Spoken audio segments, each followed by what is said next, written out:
Your girl is in life transition right now, okay? She is pivoting, making changes in this thing, okay?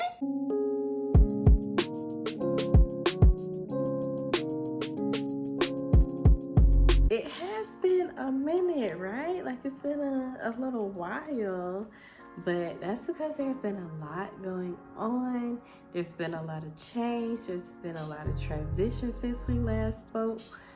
So let's talk about pivoting. So I want to do this series like Adulting 101 to kind of talk about like just growing pains and what it's like growing up in your 20s. This will be the first video in the Adulting 101 series, so y'all just stay tuned for more. Pivoting is when we change direction. You're headed in one way, but you make a change and now you're headed in a different way. It doesn't mean that you don't necessarily end up at the same goal. It just means that you are changing the way that you get to some goal. But sometimes goals do change too, and that's a part of pivoting as well. As you're adulting, as you're growing, you learn that you have to change a lot and you have to be flexible, and things just don't stay the same. All the things that you think will stay the same, they don't. The things that you think will change, they won't. So the first point of today is that change is scary but inevitable. We all know that we're afraid for things to change because we don't know what's on the other side of it. So we feel like if I make a change and I make the wrong decision, then this could have been prevented. It could be prevented if I just don't change. But the reality is that the same thing that happens when you change could happen if you don't change. There are no guarantees, like for anything. Just trying to stay in something or keep something going just to try and prevent something from happening doesn't always work. Only things that are promised to us are things that God says are ours. Outside of that, we can't control what happens, like whatever happens, it kind of just happens. Another reason that change is kind of scary is we feel like people are not going to support us and they're going to treat us different and they're going to say we made a bad choice and all these things. It's nice to have support because you feel validated, you feel like you could conquer the world, you feel like if something goes wrong, at least they got my back, right? But even that's not necessarily true. Like, we always think that, because they're telling me that I'm doing the right thing, if something hits the fan, then they're gonna be right there, But that's not always a fact. Sometimes people want to be there and they can't. Sometimes people never had any intentions of being there, but they want to make you feel like that so that, you keep them around or keep them in the loop or whatever.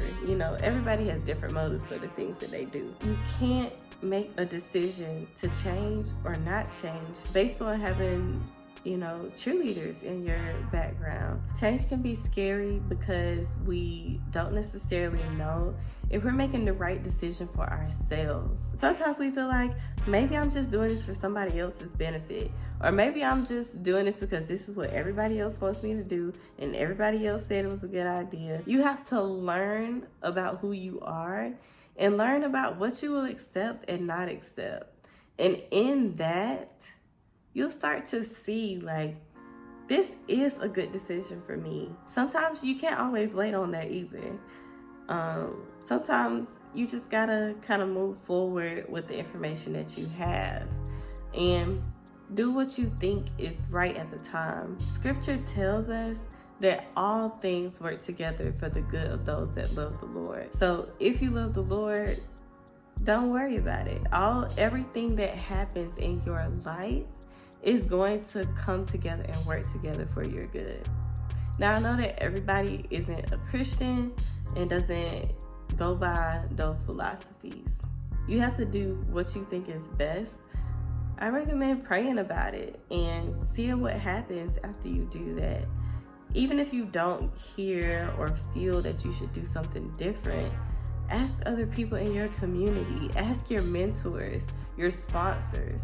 Ask people who are very close friends who you can confide in. You have to get those friends that are going to tell you some hard truths. And if you don't have any friends like that in your life, I suggest that you go find some. They exist all over the world, in all kind of places. They're not necessarily going to tell you what you like, but they're going to tell you what you need to hear. Shout out to all my friends that always give me the real and always tell me exactly what I need to hear. Change is scary because we kind of sometimes feel like we're giving up. We feel like if we change that we are not following the plan that we laid out. But you know what? Plans change, right? Like the world around us is not stagnant. The world changes. Other people around us change, and we have to be able to pivot with that change. You changing direction, pivoting, it doesn't mean that you're giving up. It just means that you're doing something that's better suited for yourself.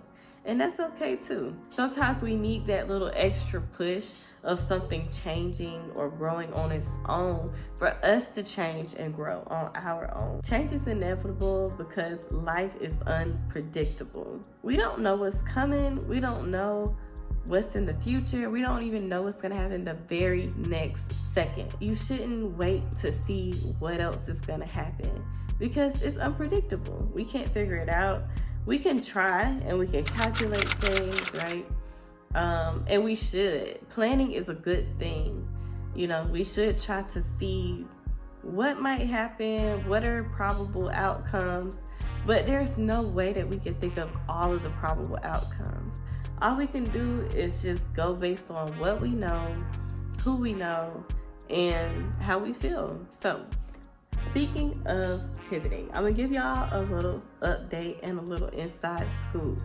Guess what? Your girl is in pivot mode. I have left my original PhD department and transferred to a new department. Yes, I changed my major. I changed my doctoral studies program. I am now a computer science PhD graduate student.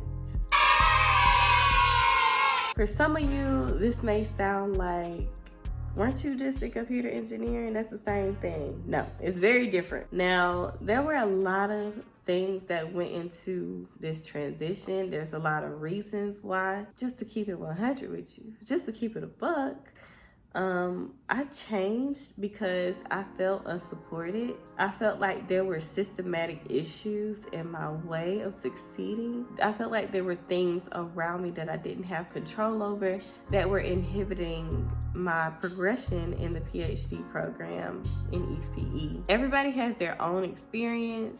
If you decide to go computer engineering at your institution, or you decide to major in computer engineering elsewhere, or you decide to major in computer engineering at the institution that I'm at, it doesn't mean that you're gonna have my experience.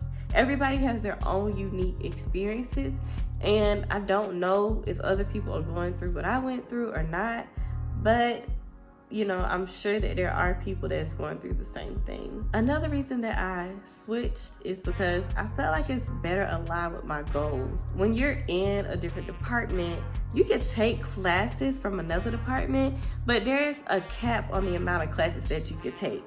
For some departments, it's 1, 2. For my particular department, it was 4 out of 13 classes.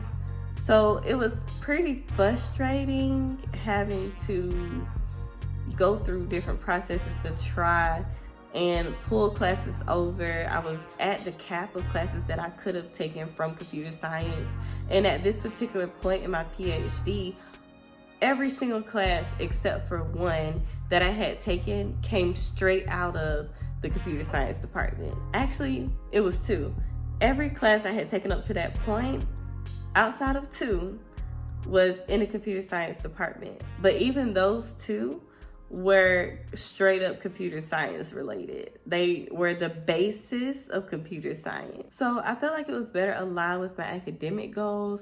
I didn't have a cap on the classes I could take. I still have a few more classes to take. Now I can actually take the classes I want to take in my field area without having a cap on them. There are far more classes in the computer science department that are related to machine learning and machine learning bias, socially conscious machining, things like that, than there are in computer engineering. And yes, I could have continued to fight and try to petition to get more classes available to me, but why do that when I could just get a PhD in computer science?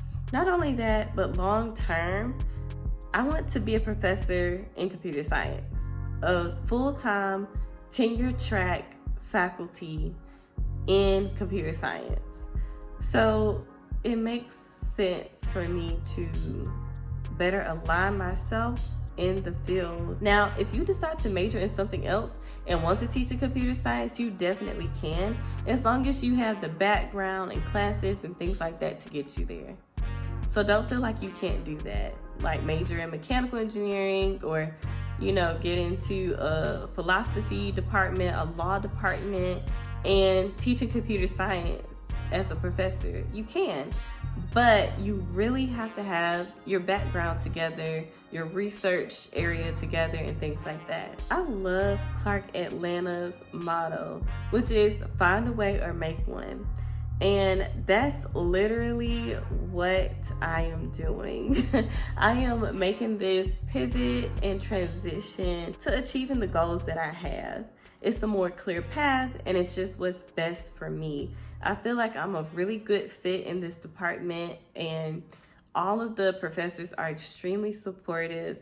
I still have the same advisor because he is absolutely amazing. We work together well. I'm excited about his research direction. I cannot wait to continue pursuing our research down the line of machine learning fairness, machine learning justice, long-term fairness, things like that. I'm so hype about the work that we're about to do. So your girl is walking into her 3rd year as a PhD student in computer science, okay?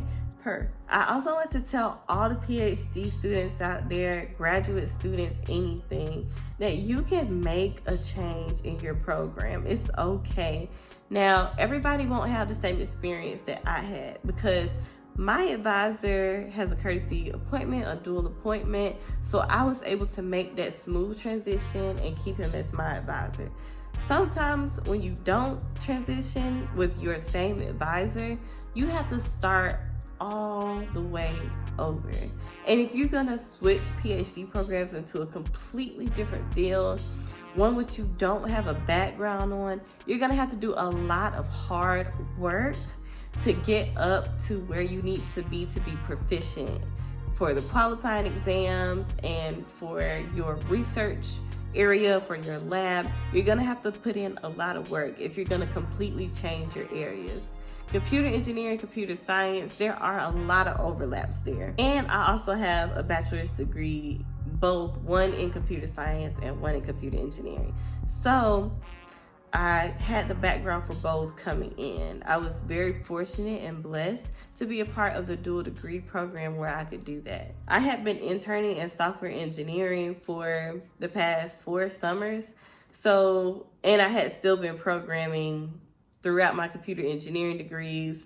So there was no, I didn't lose any computer science skills that I had gained. If anything, I had just gained more by expanding the programming languages that I learned and used, because in computer engineering, we use C a lot. In computer science, of course, we use everything a lot. If you're going to change advisors, keep your advisor. Your advisor is aware of if they are able to advise students in another department or not. So you need to sit down with them and have a real serious conversation about if a transition is the right move right now, if you need to be co-advised, things like that, or if you just need to go get a new advisor in general. Your advisor should be very supportive of whatever is the best decision for you. And if they're not, then it might just be time to get a new advisor anyway. I would definitely look into if you're gonna have added time with your program. Personally, I'm not gonna have any added time that I can see in my future because of the time in which I transitioned. Now, if you transition after your prelims, a lot of departments will have you retake your quals and your prelims, you know, so it might be a bit of a struggle. So you need to have that conversation with whoever the director of graduate studies is in your department, or with the admissions counselor of your new department, or anybody. And you don't have to tell anybody that you're just inquiring because of whatever, you know. You don't have to put anybody down. You don't have to say what's going on. You can just be inquiring about what does it look like to transition. They may ask you why, and you know, just have that prepared, what you want to say and how much you want to reveal in that conversation. Talk to other students who are in the department. Understand their experience and expectations of the department. Understand who is going to be supportive of you, you know, mentor wise. Understand if they, you know, how they feel about it. But ultimately, it's up to you and it's your decision. You have to do what's best for you. The PhD process is so difficult. It's so draining. It's so difficult. But it is so much easier when you take autonomy over your experience. You have to be ready and willing to take charge of what experience you're going to have when you're getting your PhD. That's something that they do not tell you and do not discuss with you. You are the one who is going to be studying for quals, doing research, taking the prelim, defending your work. You know when something does not feel right for you. You know when something is not a good fit for you. And you have to have that conversation with them and just tell them straight up, like, hey, this is not a move right now. It's not a vibe. I'm not feeling it. Take me out, please. Call the ref because this ain't happening. And it doesn't mean that you're quitting. I do not feel like I'm a quitter. It did cross my mind, like, am I just quitting? Am I giving up on this? But I knew before I went into this program that I wanted to be computer science. I knew that, but I allowed myself to settle because of what others had to say, because of the convenience of the matter at the time, and because it seemed like a safe option. But safe is a weird concept that is a figment of your imagination, honestly. 3 different people can be in the same area, space, place, mental capacity, mental stability, and be experiencing that space differently, right? One could feel unsafe, one could feel moderately safe, and one could feel completely safe. You can't base a life decision off of what feels safe because it doesn't exist. It's a phenomenon. It you know what I'm saying? Pivoting is not quitting. It is simply shifting your focus to get to the same goal or a different goal, to get to the goal that you need to get to. And that's all, folks. So thank you guys for joining me today. Go ahead and like this video, share it with somebody else, comment down below, and subscribe to my channel for more videos like this and other talks on PhDing, graduate school, college, things like that. All right, peace.